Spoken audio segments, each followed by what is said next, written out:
Hello guys, in this video I'm going to show you how to set the app icon on the Telegram app.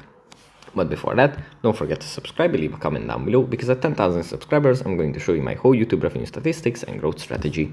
So without further ado, let's just jump right into it. First we have to open up the Telegram app, and here it usually opens up in the chats where we have our conversations.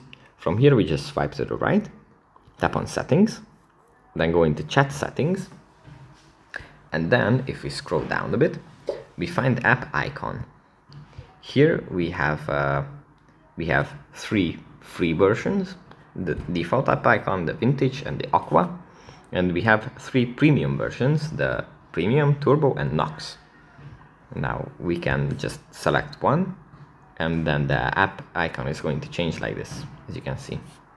And if you don't like this, we can change it to another, and then as you can see, it changed. So that's pretty much it for this video. Hope it was helpful for you guys, and I'll see you in the next one. Bye.